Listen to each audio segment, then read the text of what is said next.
Bonjour, j'espère que vous allez bien. Aujourd'hui, j'avais envie de vous présenter une vidéo sur l'organisation de la maison et également sur le rangement, les astuces rangement et le fait de pouvoir libérer sa charge mentale. C'est vrai qu'il est important aujourd'hui de pouvoir mieux s'organiser. Nous avons des emplois souvent très intenses, des horaires très importants et pour ceux qui ont des enfants encore à charge, ce n'est pas évident de tout concilier. Alors, avant de commencer cette vidéo, je souhaitais vous dire que il est inutile de se mettre la pression. Il est inutile de se dire « Oh là là, je vais jamais y arriver, c'est impossible pour moi, ça devient trop compliqué, je n'arriverai jamais à tout gérer. » Non, il y a toujours une possibilité, il y a toujours des astuces qui peuvent vous permettre de vous aider. On est nombreuses à avoir des soucis de planning, à arriver en retard à un rendez-vous, voire même manquer le rendez-vous. Ce n'est pas quelque chose d'exceptionnel. Vous n'êtes pas tout seul. Tout le monde subit une fois de temps en temps ce genre de difficultés.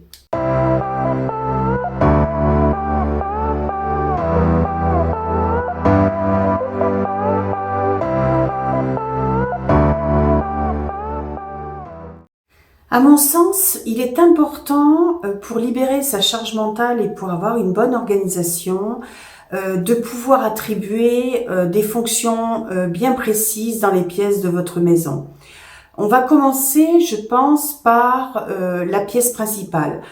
À l'instar de nos parents, de nos grands-parents, les maisons qui sont construites aujourd'hui montrent souvent une même et seule pièce regroupant la cuisine, une entrée, un salon, une salle à manger, un bureau, voire aussi un coin pour les enfants, pour leur jouer et pour s'amuser.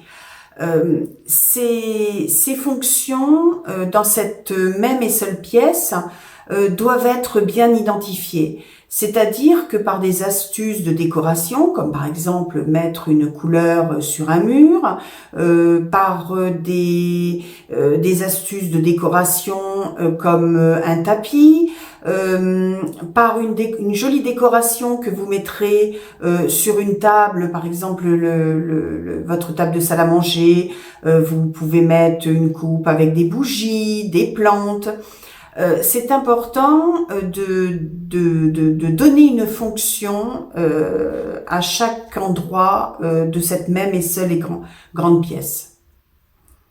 Quand je parle d'identifier effectivement des fonctions, que ce soit à toutes les pièces de la maison ou à cette grande pièce principale, c'est aussi faire attention aux objets, au bazar, hein, on en est tous là, à ne pas trop mettre de bazar sur des endroits qui peuvent occasionner une pollution visuelle. Les endroits dont je parle sont souvent la table de salle à manger. Alors on laisse traîner les papiers, vos enfants vont laisser traîner des jouets ou laisser traîner leurs devoirs. Ça peut être également la table du salon où on va laisser la télécommande, la console de jeu. Ça peut être également le radiateur. Combien de personnes laissent ou mettre des objets sur les radiateurs. Ça peut être également une chaise, un fauteuil. Au fur et à mesure du temps, ça s'accumule et surtout on prend une habitude. L'habitude de se dire, finalement, c'est bien plus simple de laisser tout ça sur des meubles à portée de main plutôt que d'aller ranger dans la chambre, dans un bureau, dans une salle de bain, dans une cuisine. Donc, il faut prendre l'habitude tous les jours, à moindre mesure, à ranger tout ce bazar de manière à ce que lorsque vous rentrez chez vous, vous ayez l'esprit tranquille, vous ayez envie de rentrer en vous disant « quelle jolie décoration j'ai chez moi ». Et puis éviter, comme je vous disais, cette pollution visuelle afin de pouvoir regarder autour de vous et vous dire tout tout est propre, tout est nickel, tout est bien rangé. Il y a rien qui me gêne et qui m'occasionne donc une charge mentale. Quand je parlais de petits bazars, petits bazars qu'on a tous chez nous, on a tous les mêmes, il n'y a rien d'extraordinaire, c'est normal. Je parlais souvent d'objets qui n'ont pas d'endroit fixe, qui ne sont pas identifiables dans une pièce de maison avec une fonction bien précise. Je m'explique, nous avons tous des clés, téléphone, chargeur, lunettes, livres, enfin et médicaments. Toutes ces choses-là, souvent, sont amenées dans plusieurs pièces de la maison, n'ont pas d'endroit fixe, ne sont pas rattachées à un endroit bien précis. Alors, la solution, c'est peut-être d'avoir, je dirais, une panière ou quelque chose un contenant, aussi joli soit-il, pour déposer ces objets. Ça peut être également, par exemple pour les clés, d'avoir un support à clé dans l'entrée, que l'on aura bien sûr identifié au préalable, un support qui se met au mur et chacun de nous, que ce soit les clés de la voiture, clés de la maison ou autres, ou clés même de son bureau, pourquoi pas, pouvoir les mettre au mur, tous en même temps, ce qui permet quand vous partez par exemple le matin de ne pas réfléchir, et là aussi on libère sa charge mentale, de ne pas réfléchir à savoir où se trouvent les clés. Parce que ça, les clés, c'est, je pense, pour tout le monde, enfin, c'est quelque chose que l'on perd très facilement. On ne sait jamais dans quel sac ils sont, on ne sait jamais dans quelle pièce ils sont. Enfin, c'est vraiment un souci permanent. Le téléphone, chargeur de téléphone, là aussi, on peut peut-être avoir un contenant. Si par exemple vous mettez une console dans votre entrée, pourquoi ne pas déposer votre téléphone dedans? Ou si toutefois vous l'avez dans votre chambre, eh bien avoir pareil, un contenant, un petit panier, quelque chose, un objet, un petit coffre pour ranger votre téléphone et votre chargeur. Quant aux médicaments, alors les médicaments, c'est un peu plus compliqué. Vous avez les médicaments qui sont utilisés de manière journalière ou par semaine, régulièrement donc, et les médicaments que vous allez utiliser une fois de temps en temps parce que vous avez mal à la tête, parce que vous avez un problème musculaire, les pansements, les désinfectants, des choses qu'on n'utilise pas spécialement au quotidien. Donc c'est bien de pouvoir trouver un meuble, si possible, pas à la portée des enfants bien sûr, enfin des petits, un meuble que vous pouvez fermer pour ranger les médicaments dont vous ne vous servirez pas au quotidien. Donc là, vous pourrez les ranger par catégorie. Une petite astuce, ce serait aussi de marquer sur les boîtes à quoi servent les médicaments. Parce que quand vous avez un traitement à l'instant T, effectivement, vous savez à quoi ça correspond.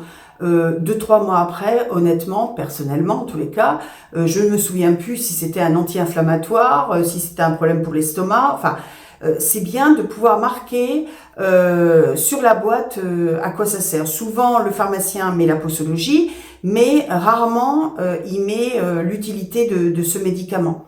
Et ne pas oublier, bien sûr, de faire le tri pour respecter les dates de péremption. Alors, vous n'êtes pas obligé de le faire tout le temps. Ne serait-ce une fois par an, ça suffit.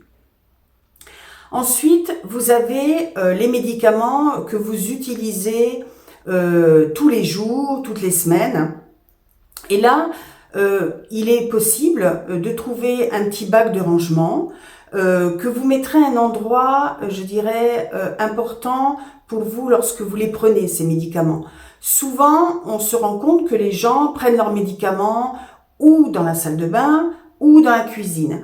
Dans la cuisine, moi personnellement, c'est là que j'ai mis les médicaments qu'on utilisait tous les jours dans une petite panière ouverte, mais qui se trouve au-dessus de mon réfrigérateur, à portée de main pour moi, pas à portée de main de petits enfants, et encore moins à portée de mâchoire, je vais dire, de mes chiens. J'ai 3 chiens, ils peuvent facilement dévorer quelque chose à portée de leur tête, et donc on a pris le parti de mettre ces médicaments au-dessus du frigo. C'est bien, c'est à portée de main, vu que c'est pas loin d'un évier. Lorsque on veut prendre le médicament, on est dans la cuisine, on prend un verre, on remplit d'eau, et puis voilà. Donc ça peut être une astuce afin de ne pas encombrer plus que ça toutes les pièces de la maison.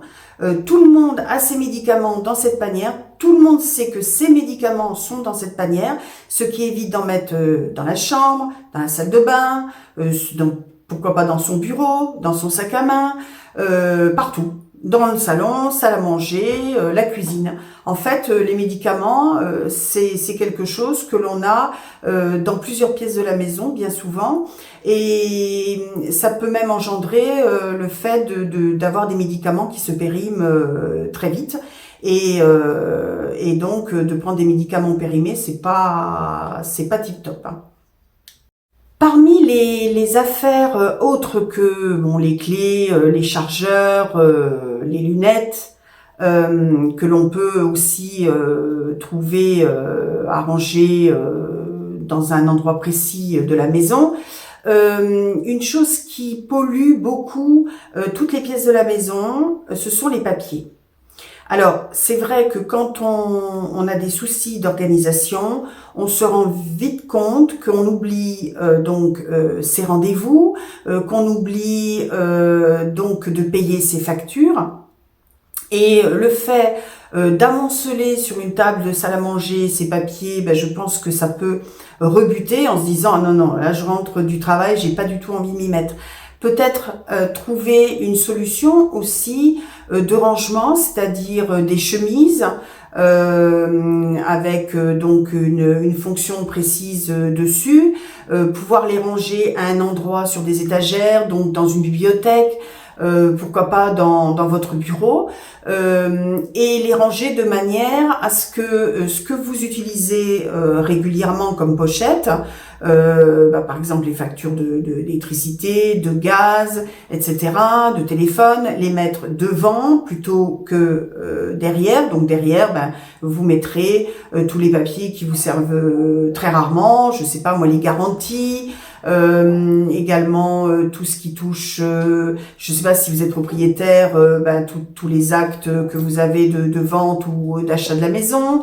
Vous avez toujours possibilité de ranger par catégorie, et peut-être même l'astuce, si vraiment ça devient un problème pour vous, quelque chose de compliqué, pourquoi ne pas opter pour la dématérialisation de vos factures et le paiement automatique chaque mois. Alors je sais que des personnes aiment bien savoir où ils en sont, ce qu'ils consomment, mais ça peut être une astuce de pouvoir être à jour dans le paiement de vos factures, et là encore de vous libérer votre charge mentale. Maintenant que vous avez établi des zones bien précises dans votre maison pour ranger vos objets, votre bazar, donc, je reviens toujours sur ce mot, mais ça regroupe bien tout ce qu'on vient de dire. Vous allez apprendre à désencombrer votre maison. Alors, quand je dis désencombrer, c'est pas uniquement jeter. Ça peut être organiser votre rangement selon les choses que vous souhaitez garder, les choses que vous souhaitez donner, les choses que vous souhaitez vendre, et les choses bien sûr que vous souhaitez jeter. Donc là, la méthode la plus simple, c'est peut-être d'avoir des grands bacs, et dans cette pièce que vous allez vouloir désencombrer, eh bien, donner une catégorie avec un post-it sur chaque bac. Ce n'est pas utile, je pense, de faire ce rangement, je dirais, en une journée, le rangement de votre maison en une journée. Vous pouvez commencer par la plus petite pièce de la maison, pour vous habituer, pour vous approprier aussi ce rangement. Souvent, les personnes sont très attachées à leurs affaires. C'est compliqué de devoir s'en séparer, de devoir les donner, les vendre ou les jeter. Il faut pas oublier aussi que on a tous, je pense, enfin moi en l'occurrence, mon mari aussi, des affaires que l'on souhaite garder. Alors des affaires qui peuvent être relatives à notre enfance, qui peuvent être relatives à nos enfants, des choses qui nous tiennent à cœur, de notre passé, un petit bazar que l'on n'a pas envie de jeter, que l'on n'a pas envie de se débarrasser, même si on sait que ce petit bazar n'a aucune utilité, n'aura aucune utilité. Tout simplement, on a envie de le garder. Et ça, c'est normal. C'est normal. Et c'est normal aussi de lui octroyer un rangement qui lui est propre. Alors là encore, on peut prendre un bac, un meuble, quelque chose qui restera. Vous saurez que c'est là, vous pourrez y accéder quand vous voulez. Donc ça peut être mis dans des étagères, dans un meuble, peu importe. C'est important de se garder ce petit bazar. Alors, il ne faut pas que ce soit évidemment un bazar démesuré, mais je pense qu'on est tous attachés à des objets de notre passé ou de notre enfance, et c'est important, je pense, de ne pas se forcer à s'en débarrasser et à essayer de les oublier. Ça nous rappelle des souvenirs, il y a l'odeur, il y a le toucher, et ça c'est très très important.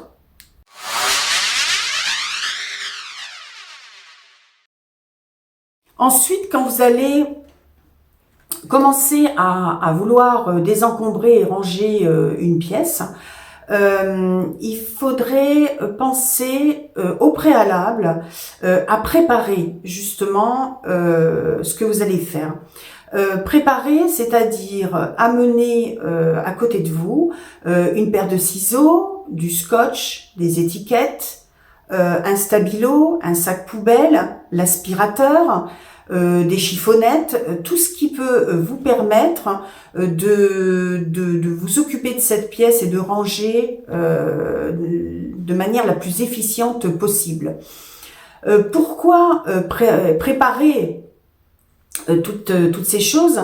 Tout simplement parce que si vous ne le faites pas, vous allez commencer à ranger, ensuite vous allez vous dépêcher d'aller rechercher des ciseaux que vous n'allez pas trouver, un feutre que vous n'allez pas trouver, vous allez vite vous lasser de ce rangement, vous allez vite avoir votre esprit qui va vagabonder sur autre chose. Et là, ce sera vraiment encore une charge mentale supplémentaire. Vous allez vite en avoir marre. Et puis, qui dit en avoir marre, vous allez vouloir faire autre chose. Si vous faites autre chose, vous allez vous en vouloir parce que vous ne serez pas allé jusqu'au bout de votre tâche. Et dans ce cadre, c'est pour ça que je vous disais de ne pas essayer de faire tout le même jour. C'est important d'aller jusqu'au bout de ce que vous avez entrepris. Lorsque vous avez désencombré toutes vos pièces, lorsque vous avez organisé toutes vos pièces, que ce soit par des bacs de rangement identifiables, par des panières, essayez, tant que faire se peut, de ranger au fur et à mesure et d'habituer les personnes qui vivent avec vous, que ce soit votre conjoint, votre conjointe ou vos enfants, à ranger au fur et à mesure.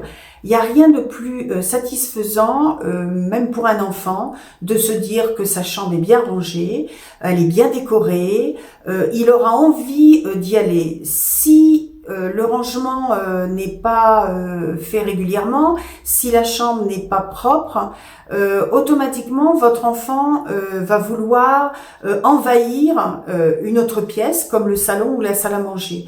C'est bien de les amener peu à peu à faire toutes ces tâches et éventuellement même de les verbaliser sur un planning. Si vous avez un enfant, bon, ça sera très vite fait, mais si vous avez plusieurs enfants, pourquoi pas, selon leur âge, les amener à faire des tâches quotidiennes. Le lundi, je range mes jouets. Le mardi, je mets toutes mes affaires sales dans un bac à linge sale. Le mercredi, je passe aspirateur, selon l'âge qu'on a. Habituez également votre enfant plus tôt possible, pas tout petit bien sûr, à faire son lit et à aérer sa chambre. Sont deux choses qui peuvent devenir vite un rituel quotidien. Et si vous-même vous le faites, vous amenez vos enfants à garder et à prendre cette habitude. C'est important pour leur devenir. C'est une source de satisfaction. Vous verrez que les enfants aiment faire plaisir et aussi les amener à y prendre plaisir. Alors au début, bon, je sais que c'est très controversé, j'ai des amis qui sont pas très d'accord sur le principe, mais pourquoi pas les récompenser? Pourquoi pas leur dire, bah écoute, tu as fait un super travail toute la semaine, tu m'as aidé à ranger, tu m'as aidé à faire le ménage, tu m'as aidé à plein de choses.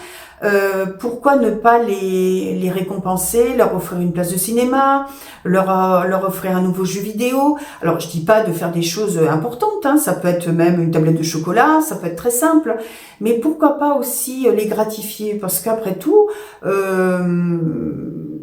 c'est source de plaisir. Il faut amener votre enfant à imaginer que le rangement, l'aide aux tâches ménagères doit devenir source de plaisir. Honnêtement, on en est tous là. Nous, notre source de plaisir, de se dire ça y est, c'est fait, c'est propre, c'est bien rangé. On aime recevoir dans notre maison lorsque c'est nickel. Bon, votre enfant, il en est pas à ce niveau-là, mais je pense que d'arriver dans une chambre avec un copain et que la chambre est bien tenue, et bien rangée, ça peut être une source de satisfaction pour lui. Regarde, j'ai fait une nouvelle déco, avec mes parents on a peint, avec mes parents on a acheté telle ou telle chose, j'ai mis des jolis posters. Toutes ces choses peuvent amener votre enfant à avoir envie d'organiser sa chambre, d'organiser son quotidien avec des tâches, des petites tâches, et voilà, donc d'être efficace. Je parlais de vos enfants.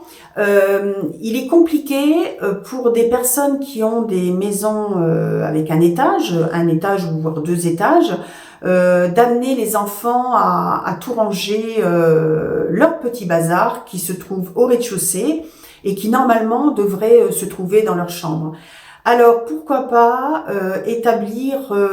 mettre en place une panière, un peu le même système que pour leurs jouets, qui peuvent également accessoiriser, identifier, mettre des photos, mettre un dessin, peu importe, dans un coin de l'escalier.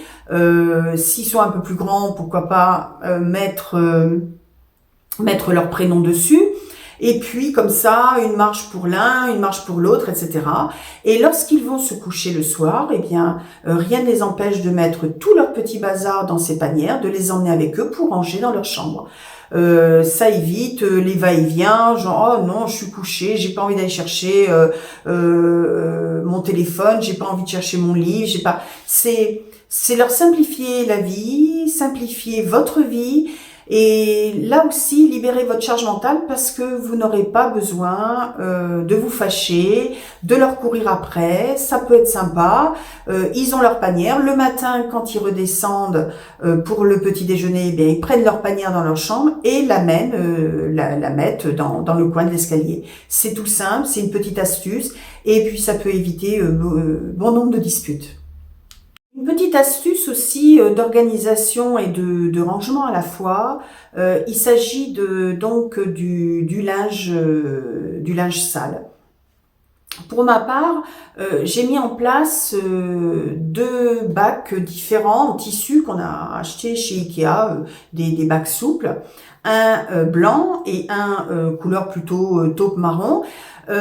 Et ces bacs identifient un linge bien précis. Alors dans l'un, j'ai le linge de maison et dans l'autre, j'ai tout ce qui concerne les vêtements. Pour d'autres personnes, il y en a, ça sera le linge plutôt blanc et l'autre linge de couleur. Moi, j'ai préféré prendre l'option du linge de maison, du linge, les vêtements, pour la simple et bonne raison que je ne fais pas autant de machines de linge de maison, je fais les vêtements.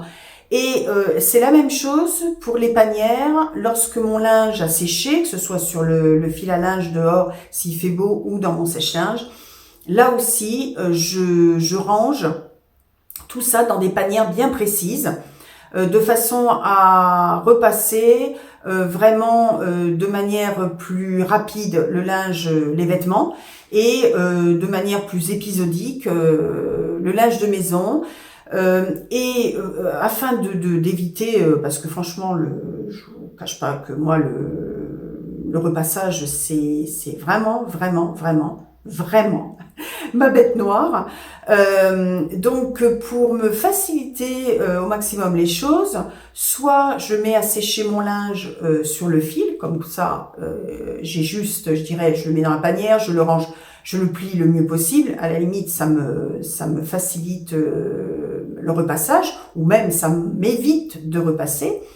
Mais aussi, quand je lave, quand je mets mes affaires dans la machine à laver, je mets toujours à 500 tours minute, afin que le linge ne soit pas trop froissé, trop brassé.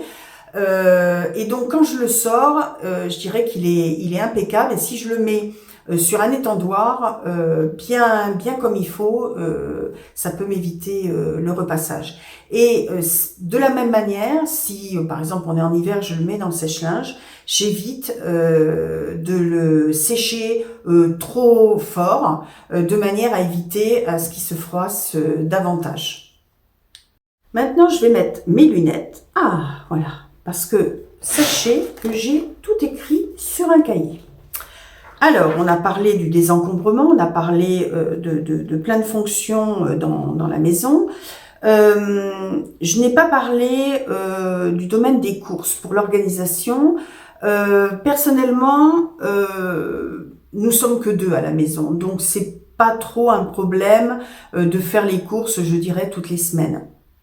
Par contre, si vous êtes nombreux, pourquoi pas envisager, parce que vous n'avez pas le temps, parce que ça devient compliqué. Le partage des tâches se fait maintenant de manière assez facile, hein. Les hommes aident les femmes, on n'est pas tous amenés à avoir des journées, c'est-à-dire préparer les enfants, le travail, s'occuper des enfants, s'occuper des devoirs, jouer avec les enfants, les coucher, etc. On a quand même beaucoup d'hommes qui aident leurs femmes à organiser les tâches ménagères, et franchement c'est un gros soulagement. Toutefois, en ce qui concerne les courses, c'est très bien de partir au préalable avec une liste de courses bien définies, ce qui vous évite, quand vous arrivez au supermarché, de vous éparpiller. Ça vous évite aussi peut-être des grosses dépenses. Et je pense également que vous pouvez organiser ces courses peut-être que tous les 15 jours, voire tous les mois, parce que si vous avez par exemple un congélateur, vous pouvez donc acheter en plus grosse quantité et congeler. Si vous avez un cellier, vous pouvez peut-être entreposer. Tout au moins les choses qui sont plus encombrantes, comme les packs d'eau, les packs de lait, voire même les boîtes de pâtes, de riz, des choses qu'on utilise moins au quotidien. Et de ce fait, si vous achetez ça une fois tous les 15 jours ou une fois tous les mois, lorsque vous aurez besoin de courses quotidiennes, ça ira beaucoup plus vite. En plus, vous pouvez guetter les promotions et faire là vraiment le gros stock que vous ferez moins souvent, bien sûr, et que vous ne ferez pas toutes les semaines. Alors ça s'adresse évidemment à des gens qui ont de la place, qui ont la possibilité de le faire. Néanmoins, si vous pouvez vous éviter la charge lourde des courses, des grosses courses toutes les semaines, je pense que ça peut faciliter quand même votre organisation. Une application aussi à ce sujet concernant les courses qui peut vous faciliter la vie si toutefois préparer des repas, préparer une liste de courses vous ennuie prodigieusement. Et là, je n'ai pas de partenariat avec cette application, hein, loin de là. Je peux vous conseiller l'application Jow, J-O-W.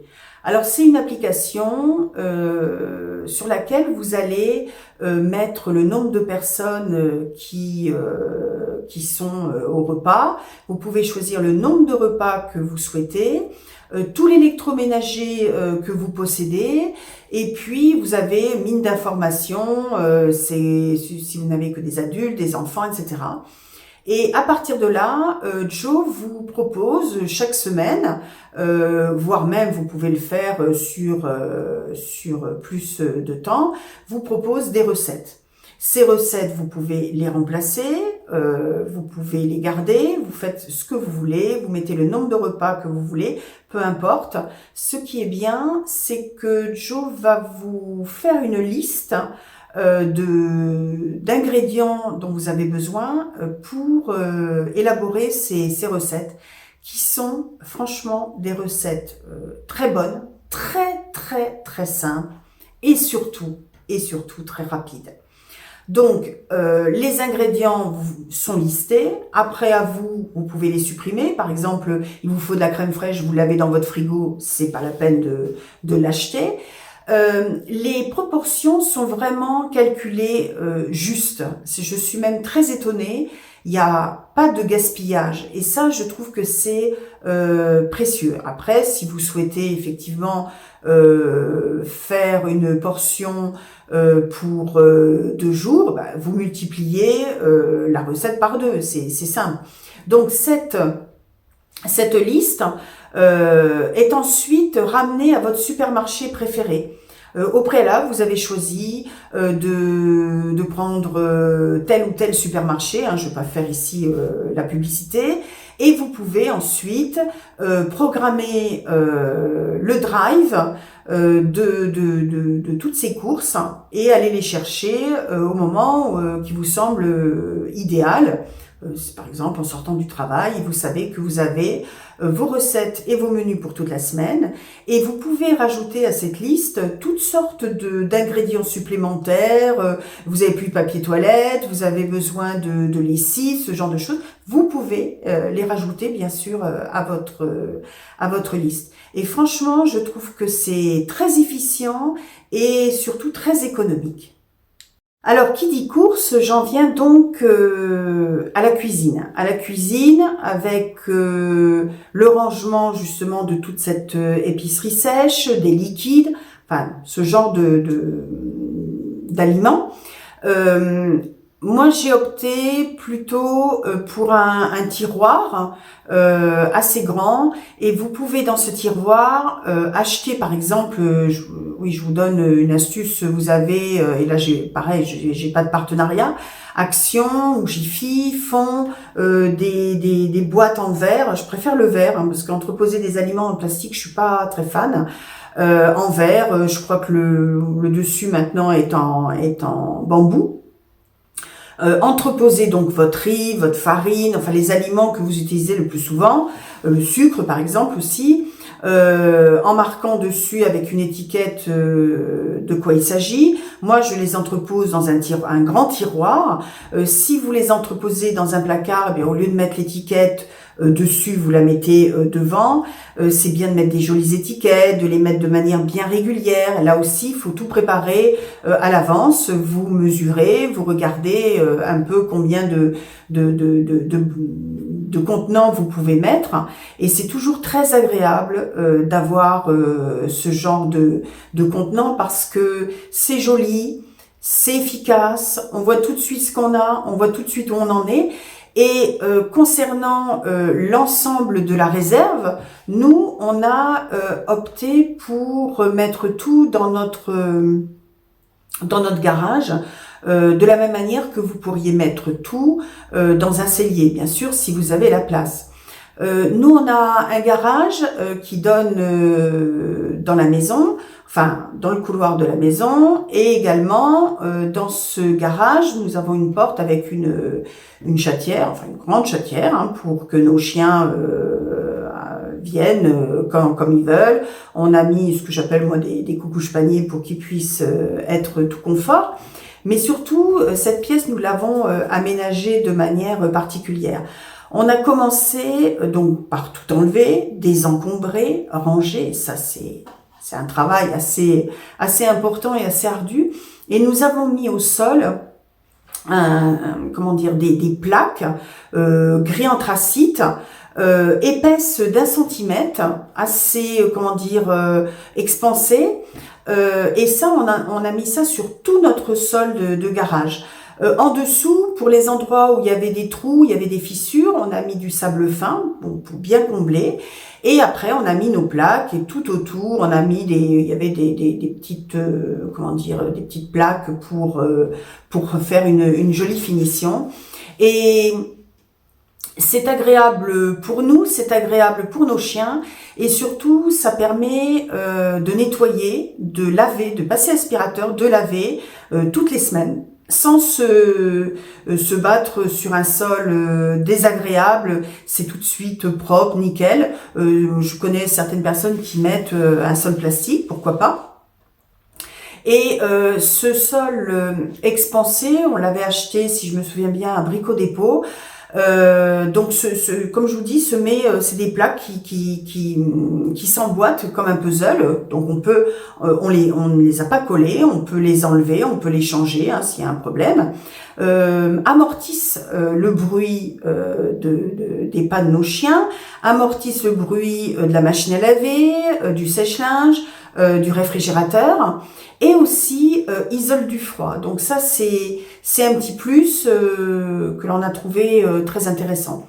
Alors le but, la finalité, quand je parle d'organisation, c'est pas uniquement pour vous dire on a mis un joli sol et il nous tient chaud l'hiver. Pas du tout. C'est juste que sur un joli sol comme ça, on a mis dans notre garage tout autour, là où on pouvait, des dressings. Alors nous sommes allés à Ikea.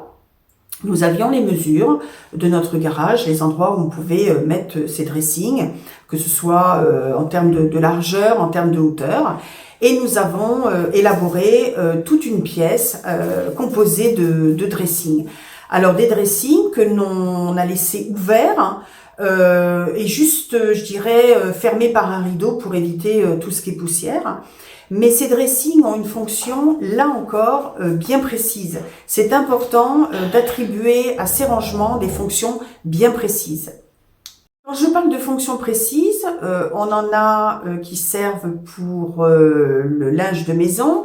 On en a qui servent pour la vaisselle, je dirais la vaisselle qu'on n'utilise pas au quotidien, la vaisselle de grand-mère, la vaisselle plus élaborée, plus jolie pour les fêtes, les grands plats, j'ai ma poissonnière dedans.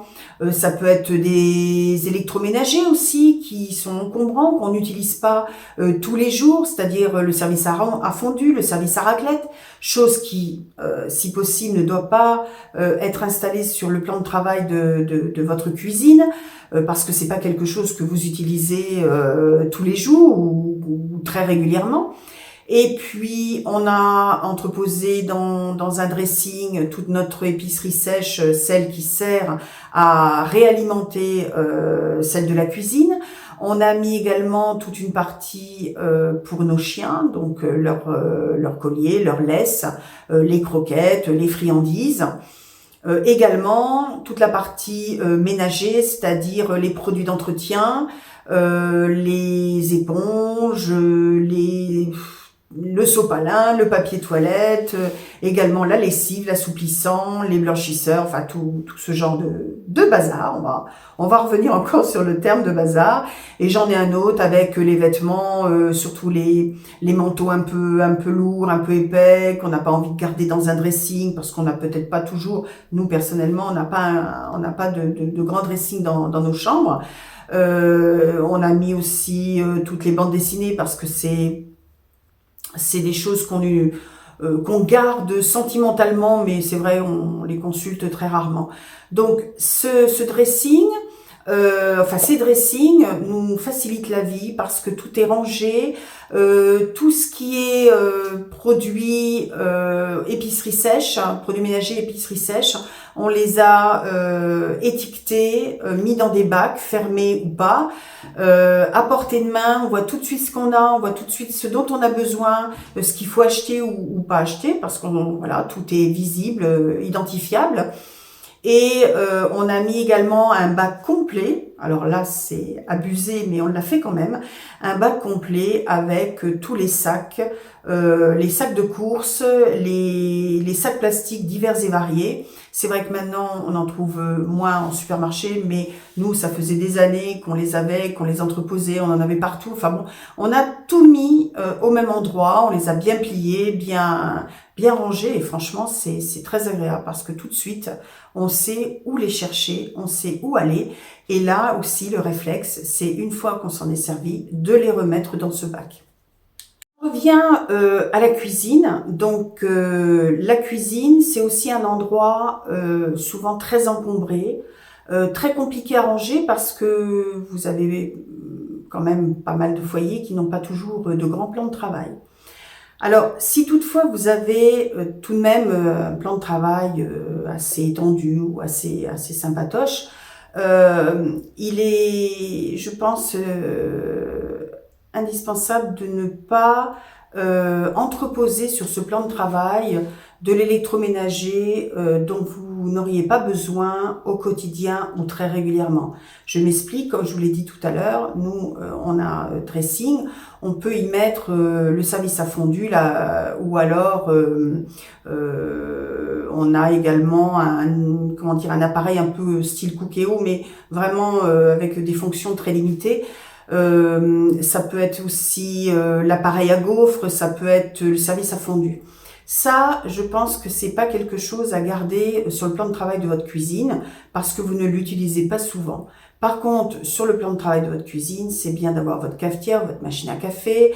Moi, personnellement, j'ai mon appareil, c'est du style Thermomix. J'ai également mon Cake Factory parce que j'aime m'en servir régulièrement. J'ai aussi ma machine Air Fryer.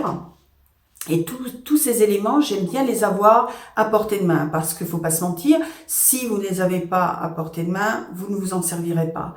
Et c'est dommage parce que justement, quand je parlais d'organisation, ces électroménagers nous facilitent la vie quand même. Ils sont là pour qu'on ait une facilité de préparation, pour aller plus vite.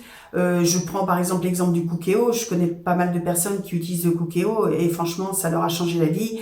Ils mettent tous les ingrédients. Pendant ce temps-là, ils jouent avec les enfants, ils font les devoirs des enfants et tout se prépare tout seul. C'est vraiment, vraiment bien et c'est un gros gain de temps. Moi, je me sers souvent aussi de ma machine à pain. Donc, j'ai ma machine à pain sur mon plan de travail. Je peux faire, par exemple, préparer une pâte levée et après cuire. Alors, souvent, je fais une pâte levée, par exemple, si je veux faire des pains burgers. Et cette pâte levée, après, je la mets dans ma machine Air Fryer. Et là, je fais des pains burgers pour tout le monde. L'électroménager, si possible, le mettre, quand on l'utilise régulièrement, le mettre sur le plan de travail. Ça vous facilite la vie et c'est source de plaisir parce que souvent, ces électroménagers sont beaux. Donc, pourquoi les mettre dans des placards si on peut faire autrement ? Après, c'est bien aussi de décorer, d'aménager sa cuisine de manière à ce qu'on ait plus envie d'y aller. C'est bien aussi, moi personnellement, j'ai mis un dessous de plat en bambou, je pense, où dessus j'ai mis un support à épices que j'ai identifié. Pareil, j'ai mis dessus ce que c'était. C'était du curry, de la cannelle, etc. pour justement éviter d'avoir à chercher. Alors ça, c'est quoi exactement? Parce qu'il y a des fois des épices qui se ressemblent. Et j'ai mis ça justement sur ce support, ce dessous de plat, de manière à éviter d'encombrer ma table avec ça, plus les épices à côté. Donc j'ai tout mis ensemble et franchement, c'est très joli. Et c'est important de décorer sa cuisine, d'identifier un endroit, pareil, une fonction, c'est-à-dire une fonction, si vous buvez du café, du thé, etc., de mettre tout dans un endroit bien précis, avec une décoration sur le thème du café ou du thé, de mettre un support, si vous avez des dosettes, par exemple sous la machine à thé, sous la machine à café, etc. Il y a toujours moyen d'apporter du plaisir en même temps que la notion de rangement dans votre cuisine. Et pour finir, donc je parle de cuisine et souvent donc vous avez un meuble sous évier. Alors là aussi, le meuble sous évier, c'est souvent le meuble à bazar. Donc moi la première, hein, j'étais partisan de mettre des produits, je pousse, j'en rajoute. Au final, je me rendais compte que je ne savais pas du tout ce que j'avais. Est-ce qu'il me restait du liquide vaisselle, du produit pour le lave-vaisselle? Enfin bon, je m'en sortais pas. Donc j'ai trouvé la solution, là encore, de mettre des bacs avec mes produits les plus importants.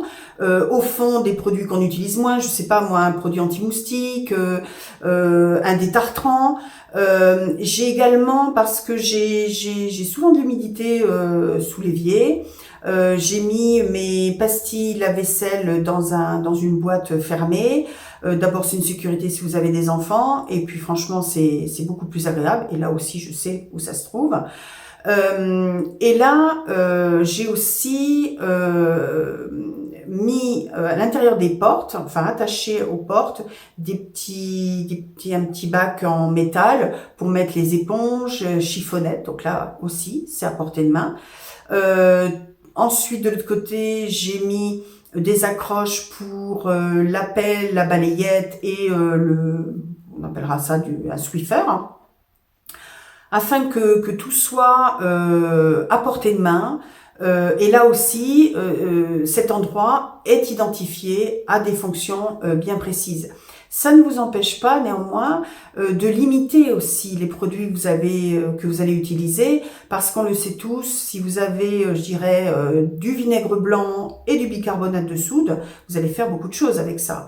Et éviter d'utiliser moult produits pour une même fonction. C'est un peu dommage. Il y a toujours des astuces. Vous avez plein de tutos sur YouTube pour vous aider justement à fabriquer par vous-même. Et ça, là aussi, c'est source de plaisir. Fabriquer par vous-même des produits ménagers de manière à être plus efficace et surtout à ne pas entreposer je ne sais combien de bouteilles plastiques parce que c'est pas très écologique. Et puis, ces produits-là, ils sont très chers quand même, hein. Et enfin, je viendrai parler on en est tous au même point pour l'organisation du ménage, qui fait le ménage, qui va passer l'aspirateur, passer la lavette. Alors, une astuce, par exemple, si vous habitez une maison à étage, que vous avez un petit peu de moyens, parce qu'on peut en trouver aussi d'occasion pas trop cher, pourquoi ne pas vous faciliter la vie en mettant, si vous avez de la place bien sûr, mettre un aspirateur au rez-de-chaussée, un aspirateur à l'étage. Il n'y a rien de plus énervant que d'arriver à l'étage, se dire j'ai oublié l'aspirateur en bas, et puis il faut se le porter, il faut se trimballer. C'est franchement, pour moi, c'est une corvée. Après, pourquoi ne pas non plus utiliser, si vous pouvez, un aspirateur robot. Une fois par semaine, vous faites un ménage un peu plus important, mais au quotidien, vous pouvez utiliser des aspirateurs robots. Vous en avez d'occasion qui sont très bien, ou si vous souhaitez en acheter, maintenant les prix ont quand même bien baissé. Sans spécialement prendre un robot qui aspire et lave en même temps, vous pouvez prendre un aspirateur robot tout simple qui vous fera quand même, je dirais, le plus gros de la poussière à la maison. Moi, j'en ai un parce qu'avec 3 chiens, eh bien, franchement, ça m'aide bien, notamment pour les poêles. Mon cellier, justement, mon garage qui me sert justement à entreposer où j'ai tous mes dressings. C'est un endroit aussi où mes chiens dorment dans la journée, où il y a un va-et-vient entre la chatière, la porte qui donne dans la maison. Et là aussi, j'ai plaisir à utiliser ce robot, je le mets, il fait le job et je fais autre chose. c'est aussi une façon de se faciliter la vie. Pour le ménage, j'utilise, alors si vous ne souhaitez pas utiliser spécialement un aspirateur robot, je vous montrerai, je mettrai une photo hein, tout en haut là, je vous mettrai une photo. Donc c'est un balai, on va dire, c'est pas vraiment un balai à franges. Moi en fait j'ai copié ça sur franchement sur ma grand-mère qui avait ce balai, ce sorte de balai à franges un peu duveteux. Pour enlever la poussière, le plus gros des moutons. C'est rapide, ça accroche bien, c'est facile à passer et là aussi ça peut vous faciliter la vie sans être obligé de sortir votre aspirateur. Quelquefois j'ai pas envie, donc je le prends, je passe un coup quand je rentre chez moi le soir et c'est vite fait, c'est efficace. Et en plus, donc on enlève tout ce qui est accroché après, mettez ça dans la poubelle et après vous pouvez le laver une fois par mois, ça suffit et ça fait le job. C'est mieux qu'un balai parce que ça accroche vraiment tous les moutons et les poils par la même occasion. Voilà, je pense que ma vidéo est terminée. J'espère qu'elle vous aura plu. J'espère aussi qu'elle vous aura aidé. Alors encore une fois, ne vous prenez pas la tête, ne cherchez pas à faire du rangement de manière intensive en une seule fois. Essayez d'amener votre conjointe ou vos enfants à vous aider. Ça peut être aussi sous forme de jeu, ça peut être un challenge, se dire bah tiens ce mois-ci on va vraiment ranger, désencombrer telle chambre, faire le bureau. Il y a toujours moyen de s'organiser, de s'alléger la charge mentale, d'éviter de se polluer aussi avec trop de bibelots, éviter donc d'avoir trop de bibelots quand même parce que il faut les épousseter, hein, il faut les nettoyer. Il y a toujours moyen de ranger, de faire au fur et à mesure. Et ça de manière progressive, on ne devient pas enfin on fait pas du super rangement du jour au lendemain. Et puis si on se loupe, il y a des fois, le linge il attend, le repassage attend, les papiers attendent parce qu'on n'en a pas envie. Mais en mettant en place ces astuces, en mettant en place un minimum d'organisation, ça peut vraiment, vraiment vous faciliter la vie. Alors j'espère vous avoir aidé, j'espère que ça vous a plu. N'hésitez pas à vous abonner à ma chaîne, n'hésitez pas à activer la petite cloche pour recevoir toutes les notifications de mes vidéos. Et puis liker, ça fait plaisir, c'est gratuit. Et je vous dis à bientôt. Au revoir.